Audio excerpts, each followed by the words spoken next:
الحمد لله وكفى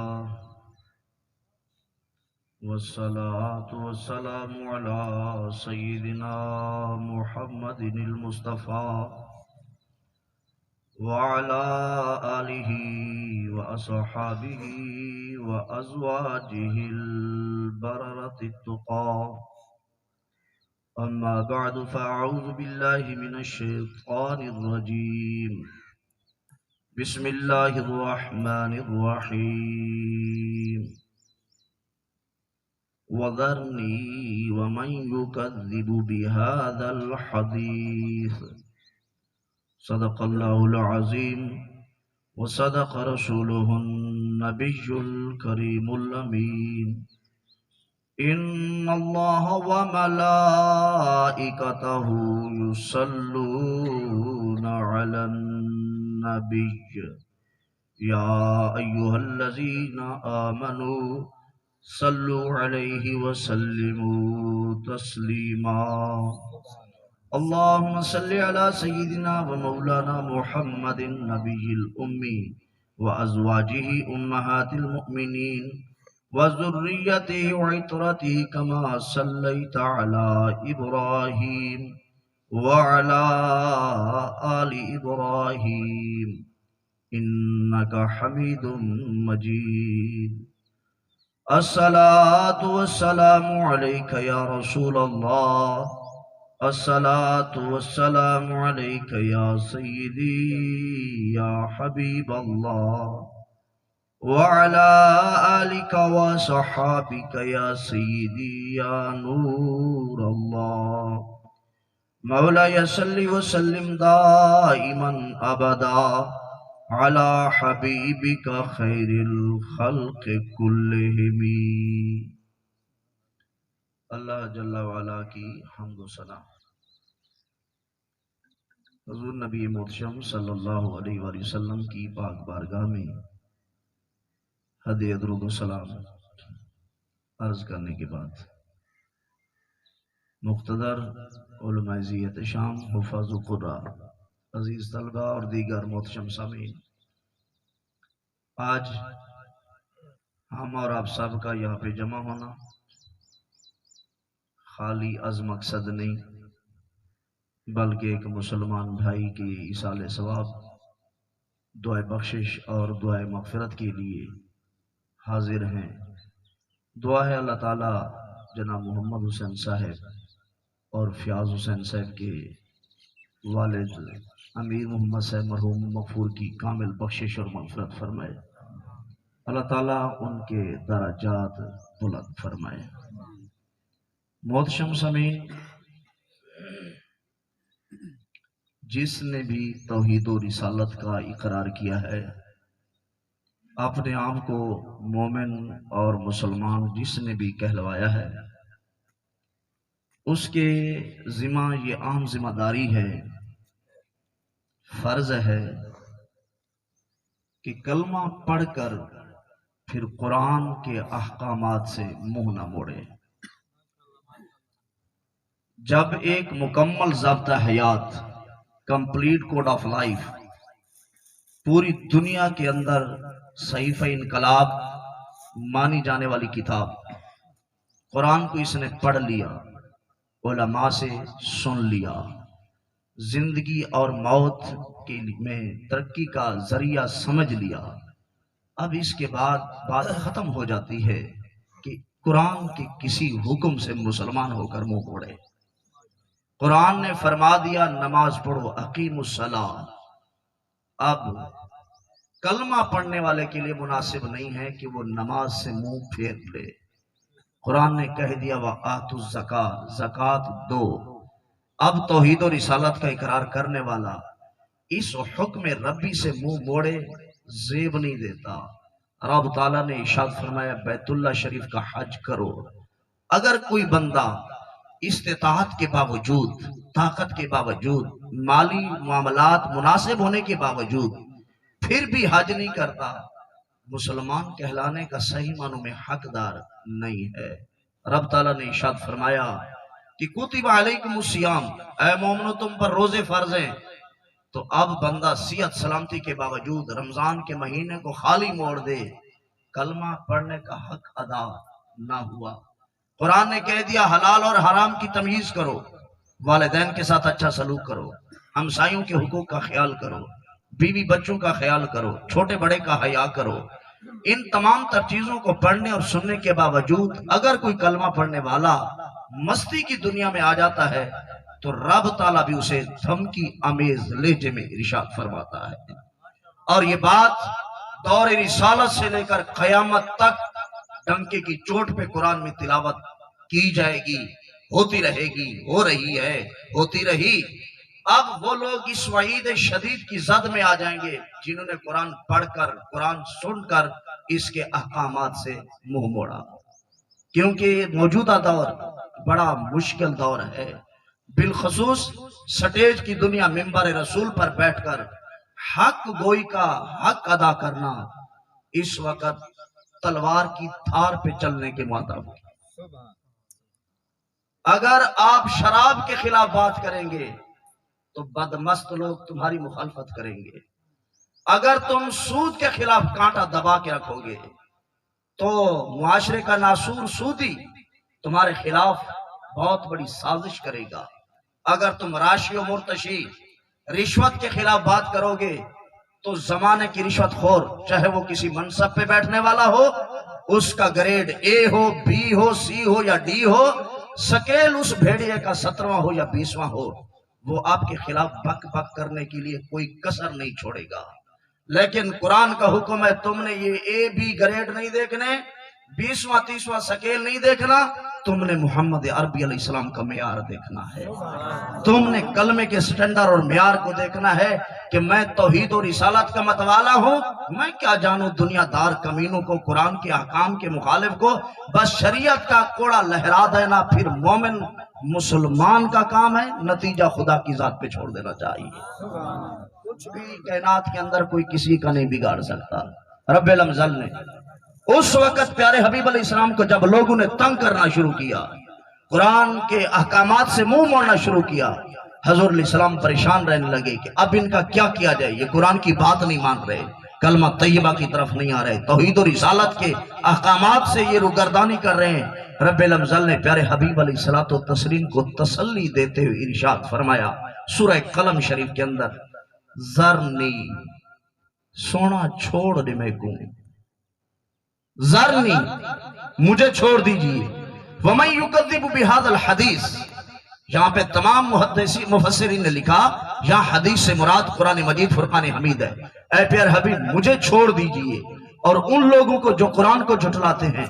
میں خود ان سے نمٹ لوں گا، میں ان سے پوچھ لوں گا کہ کس طرح قرآن کا انکار کیا جاتا ہے، کس طرح قرآن کے احکامات سے منہ موڑا جاتا ہے۔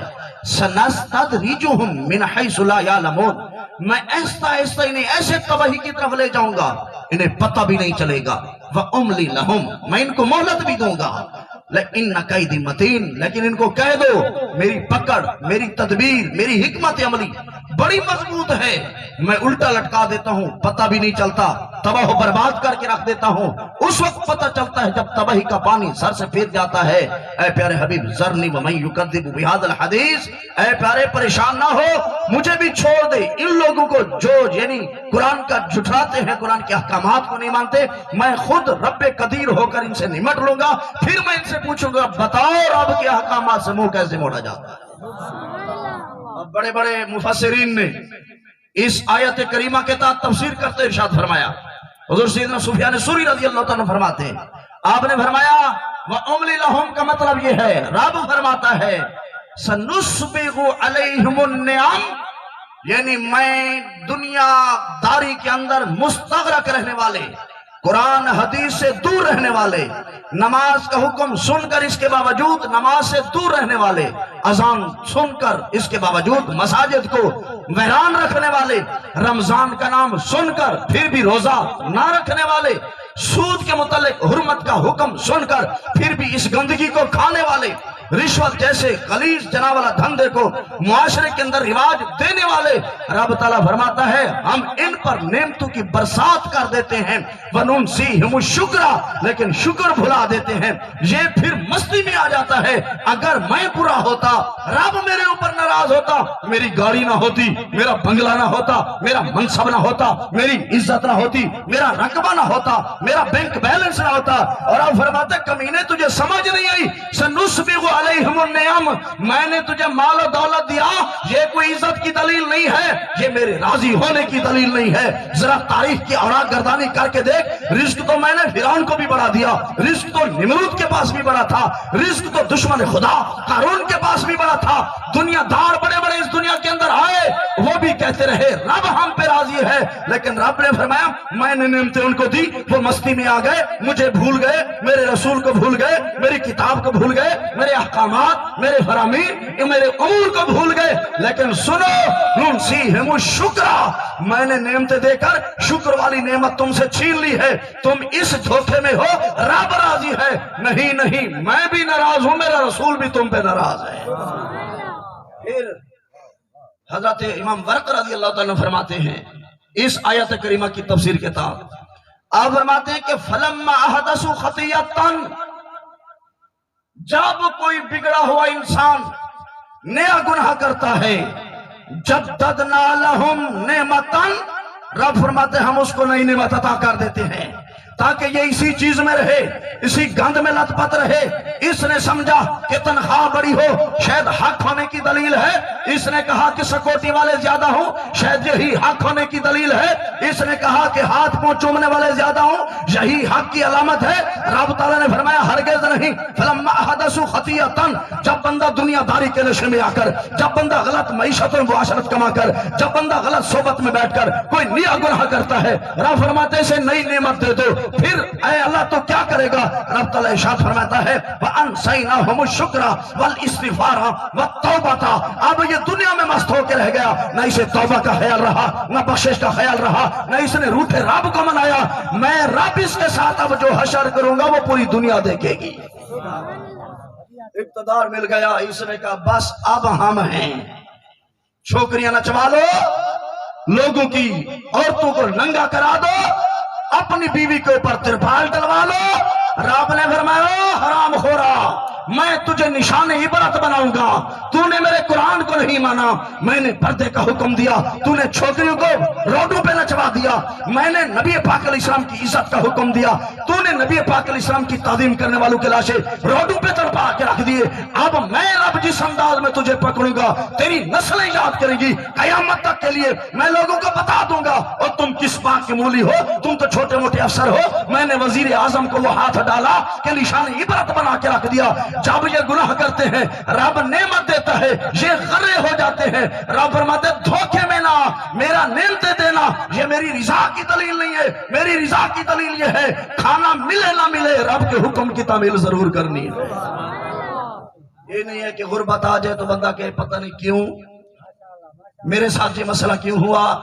آج میری دہاڑی نہیں لگی، فلاں بندہ تو دیکھو کتنا آزادی میں ہے۔ اوہ تو کسی کی آزادی کو نہ دیکھ، تو 5 ٹائم کی نماز پڑھتا رہے، اپنے صحیفہ انقلاب قرآن کی تلاوت کرتا رہے، اس کے فرامین پہ تو عمل کرتا رہے، پھر دیکھ لینا رب تجھ پہ رحمتوں کے دروازے کس طرح کھولتا ہے۔ رب العزت نے ارشاد فرمایا اسی آیت کریمہ کے تحت پہلے تفسیر، سابقہ انبیاء کرام علیہ السلام کی امتوں میں سے ایک بندہ غرہ ہو گیا، اس وقت کے نبی کو بڑی تکلیف دیتا، جو اس نبی کے غلام تھے صحابہ تھے ان کے خلاف بڑی باتیں کرتا، اس نبی کے دوستوں کو ستانے کی اس نے بڑی کوشش کی، جو نبی حکم دیتا اس کی خلاف ورزی کرتا۔ وہ نبی کہتا اوے حیا کر، اللہ کا غضب تیرے اوپر آ جائے گا، رب تعالیٰ تیرے اوپر ناراض ہو جائے گا، آسمانوں کا رب تجھے سخت پکڑے گا۔ وہ دیکھتا ہوتا تو ہے کچھ نہیں، ایک دن تنہائی میں کہنے لگا یا ربی کم آسک وانت لم تعاقبنی، اے اللہ تو کہتا ہے میں نبی کے ذریعے یہ کرا دوں گا وہ کرا دوں گا، میں سزا دوں گا، میں نے تو بڑی تیری نافرمانی کی ہے، وانت لم تعاقبنی، تو نے مجھے سزا تو نہیں دی۔ رب العزت نے اس وقت کے نبی کی طرف واج بھیجی، اے نبی جا کر اس کمینے کو میری طرف سے پیغام سنا دو۔ اے مالک مولا کیا سنا دو؟ رب العزت نے ارشاد فرمایا جا کر اس غرے اور سرکش انسان کو بتا دو ان جمود عینکا وکساوت قلبکا استدراج منی وعقوبت منی لو عقلتا، اے بدبخت میں نے تجھے ایسی سزا دی ہے تجھے پتہ ہی نہیں چلا، میں نے تیری جڑیں کاٹ کے رکھ دی تجھے پتہ ہی نہیں چلا۔ اے اللہ کیسے؟ رب العزت نے نبی کے ذریعے حکم ارشاد فرمایا ان جمود عینکا، تیری آنکھوں کا خشک ہو جانا کسی کو تکلیف میں دے کر، تیری آنکھ میں آنسو نہ آنا خوف خدا کی وجہ سے، تیری آنکھ کا تر نہ ہونا لوگوں کے دکھ درد یاد کر کے تنہائی میں بیٹھ کر، تیری آنکھوں کی تری کا ختم ہو جانا، آنسو کا رک جانا، اس سیلاب کا منقطع ہو جانا، یہ میری ناراضگی کی علامت ہے۔ وکساوت قلبی کا، تیرا دل سخت ہو گیا، حرام کھاتا ہے پتہ نہیں چلتا، بے ادبی کرتا ہے پتہ نہیں چلتا، نماز نہیں پڑھتا پتہ نہیں چلتا، حلال حرام کا فرق مٹ گیا، یہ تیرے دل کی سختی استدراج منی وعقوبت منی، یہ میری طرف سے سزا ہے۔ لو عقلتا، پر تو بھی عقل ہے تجھے پتہ ہی نہیں چلا رب نے کس انداز میں تجھے انتقام لے لیا۔ آج بندے سمجھتے میں نے یہ کر دیا میں نے وہ کر دیا، اسے پتہ نہیں ہوتا جڑیں کاٹی جا رہی ہیں، پتہ وہی چلتا ہے اعلان ہوتا ہے۔ جناب ادریل اپنی زور آزمائی کرتے ہیں، اس کو دن کے وقت تارے نظر آنا شروع ہو جاتے ہیں، پھر پتہ چلتا ہے وہ جوبن جوانی میں اقتدار کے نشے میں سرداری اور ملک پن کی وجہ سے، نمبرداری اور چودراہٹ کی وجہ سے میں کتنا نقصان کر بیٹھا، لیکن وہ وقت اتنا نازک ہے کہ اب گیا وقت پھر ہاتھ آتا نہیں، صدا عیش دورہ دکھاتا نہیں، یہ تو منصب کی وجہ سے بگڑا بگڑا بنا پھرتا تھا، لیکن رب نے فرمایا کساوت قلبی، آنکھوں کا خشک ہو جانا، یہ ایسے عذاب ہیں ان کی وجہ سے میں بڑے بڑے کو مبتلا کر کے اپنے عذاب کا مستحق بنا لیتا ہوں، پھر بھی ان بدبختوں کو میری چال سمجھ نہیں آتی۔ اللہ جل شانہ نے قرآن مجید فرقان حمید میں ارشاد فرمایا یا عبادی، اس سے پہلی آیت کریمہ ہے الاخلاء یومئذ بعضهم لبعض عدو، آج جن کو تم اپنا دوست سمجھتے ہو، جن کے ساتھ بیٹھ کر تم صلاح مشورے کرتے ہو، جن کے بغیر تم کھانا نہیں کھاتے، جن کے ہاتھوں میں ہاتھ ڈال کے تم چلا کرتے ہو، جن کے بغیر تمہارے سارے کام دھرے کے دھرے رہ جاتے ہیں، کسی کے خلاف سازش کرنی ہو بند کمروں میں ان کو بٹھا دیتے ہو، کسی کے خلاف شورش بپا کرنی ہو تم بند کمروں میں ان کے ساتھ مل کر یہ باتیں کرتے ہو۔ رب تعالیٰ ارشاد فرماتے الاخلاء یومئذ بعضهم لبعض عدو، قیامت کا دن ہوگا تیرے یہ جگری دوست تیرے دشمن بن جائیں گے، یہ تیرے پیارے دوست تیرے سخت دشمن بن جائیں گے، کیونکہ ان دنیا داروں کی یاری کبھی اس میں نہیں ہوتی پیداری، یہ کچی یاری ہے، یہ تو دنیا میں کسی کے کام نہیں آتے، آخرت میں کام کیسے آئیں گے؟ سمجھ آتی ہے کہ کوئی نہ؟ آپ دیکھ لے لوٹا گروپ کو، ہاں جی آنو خان کو چاڑے نے پھٹے دے، اسا تیرے نال ہے، اسا پچھا کوئی نہ ہرسو، ساری جند جان عمران ہے، جیلے لیتریشن تھا یہ جیرہ نکلدا ہے توبہ کریندا ہے، کیونکہ رب نے فرمایا الاخلاء، یہ جگری یار، یہ دنیا کے بٹیرے، کبھی لوٹا کمپنی ادھر کبھی ادھر، جرا ہی مرد مبتلا ہے منہ تلے رکھے باقی بولو کوئی نہیں سمجھ آتی بھائی، جرا ہی دی چمچے گیری کو عزت سمجھے دے وہ منہ تلے رکھے باقی بولے۔ اے ان دنیا داروں کے دروں پہ تم نہ پھرو، ان کے دروں پہ جا کر اپنی عزت کا جنازہ مت نکالو، یہ دنیا میں بھی تمہارے دشمن ہیں، یہ آخرت میں بھی تمہارے دشمن ہوں گے، دنیا میں دشمن ہیں تمہارے بچوں کو بند کرا دیں گے، خود جناوالا کھلے عام پھریں گے، ایک دوسرے کے